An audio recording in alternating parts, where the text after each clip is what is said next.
तो right now मैं discuss कर रहा हूँ अल्टरनेटिंग करंट 12 फिजिक्स। इसमें थोड़ा चैप्टर्स को माइंड पर सेट करेंगे और इसमें फील करेंगे, और जो शॉर्ट डेरिवेशंस वगैरह हैं डिफरेंट टाइप्स का अल्टरनेटिंग सर्किट्स उसके बारे में डिस्कस किया जाएगा। ओके, और थोड़ा न्यूमेरिकल्स वगैरह करते हैं।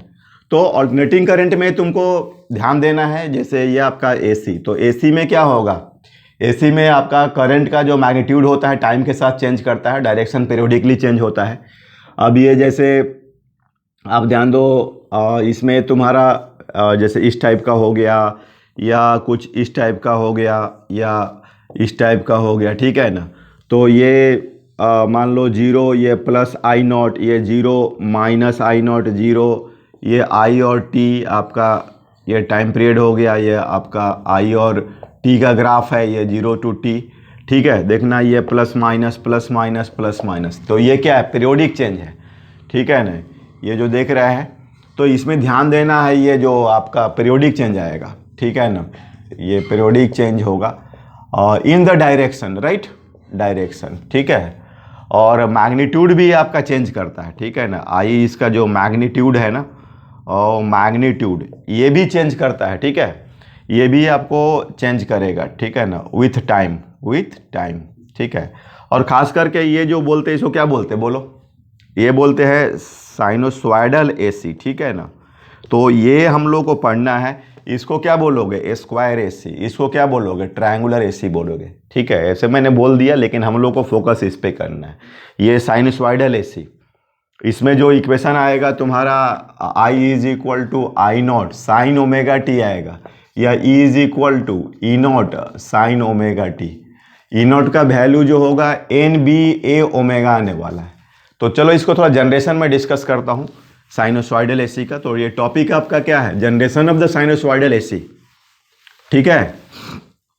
तो ये आपको जनरेशन, ठीक है ना, जनरेशन ऑफ साइनोसॉइडल एसी, ठीक है। तो इसमें कुछ नहीं, ये आपका एसी जनरेटर इसमें यूज होगा। और एसी जनरेटर किस कॉन्सेप्ट पर काम करता है, ये आपको काम करता है पीरियोडिक ईएमआई, ठीक है, पीरियोडिक ईएमआई, ठीक है ना। इलेक्ट्रोमैग्नेटिक इंडक्शंस आप पढ़ रहे हैं, इसमें आपका बी जो होगा कांस्टेंट होगा, एरिया कांस्टेंट होगा, थीटा जो होगा तुम्हारा चेंज करेगा, ठीक है। इसका एक हम लोग क्या बोलते हैं, अरेंजमेंट करते हैं। अरेंजमेंट में जैसे आपका ये नॉर्थ हो गया, ये साउथ हो गया, ये कोई कॉइल हो गया, इसको ओमेगा से घुमाओगे, इसका number of turns N, area A, ठीक है। ये आपका मैग्नेटिक फील्ड क्या हो गया, आपका बी हो गया, राइट, ये मैग्नेटिक फील्ड बी हो गया। तो एट एनी टाइम टी पर आपका फाई जो होगा एन बी ए और कॉस ओमेगा टी, ठीक है। You know flux, magnetic flux क्या होता है, बी ए होता है, N B A cos theta होता है।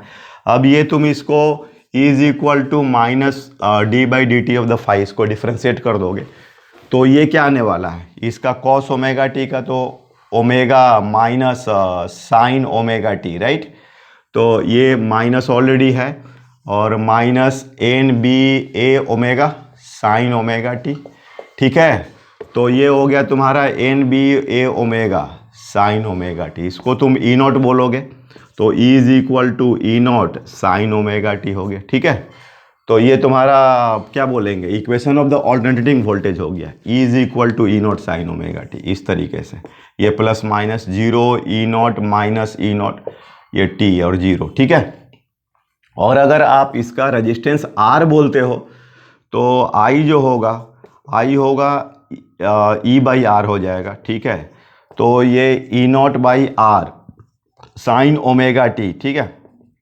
तो I not sine omega T, ठीक है, I is equal to I not sine omega T. तो ये तो तुम्हारा क्या हो गया, एट एनी टाइम टी हो गया, ये आपका पीक हो गया, ओमेगा 2 पाई एफ हो गया, ठीक है। तो ये हो गया आपका साइनोसॉइडल एसी, राइट। तो हम लोगों को अभी जो एसी में साइनोसॉइडल एसी ही पढ़ना है, ठीक है।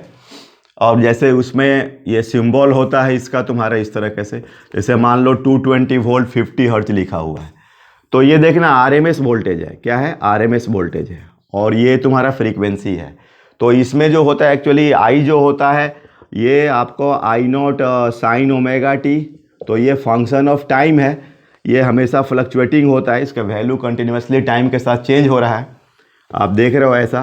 तो इसलिए इसमें आई एवरेज, आई आपका RMS वगैरह हम लोग डिस्कस करते हैं। ठीक है, तो थोड़ा देख लेते हैं आई एवरेज वगैरह पर बात करते हैं इसको। ठीक है बच्चों, तो आई एवरेज में जैसे कि देखना ये प्लस है और माइनस है, ये 0 से T में। तो आई अगर एवरेज तुम लेते हो फुल साइकिल के कॉन्टेक्स्ट में, मतलब total charge by total time, तो ये तो आपका 0 होने वाला। इसीलिए आई एवरेज जब भी डिफाइन करें तो हाफ में डिफाइन करना होगा, और डैट विल बी 2I0/π। ठीक है ना, तो देख लेते हैं, मतलब ये एरिया है ना। तो अभी आप इसमें कैसे करोगे इसको, ये आई एवरेज में तुम्हारा आई एवरेज इन हाफ में क्या हो जाएगा, टोटल चार्ज। ठीक है, तो total charge by total time. ठीक है, total charge by total time. ठीक है, तो इसमें तुम्हारा ये जो होगा कितना हो जाएगा, आई dt, और ये dt, ये 0 to T/2 और 0 to T/2। ठीक है, तो अब देखो इसमें ऐसा कर सकते हो।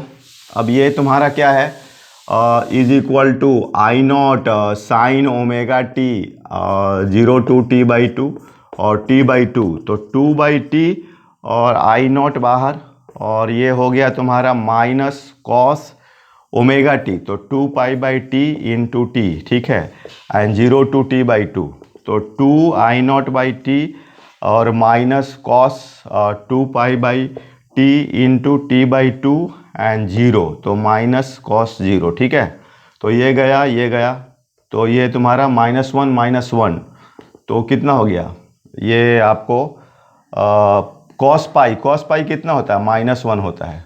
ठीक है, कॉस पाई। ठीक है ना, ये अच्छा ये प्लस हो जाएगा, तो ये फाइनली आपका 2 हो गया, तो 4I0/T, तो इसका 4I0, T कितना हो गया 2π/ओमेगा। ठीक है,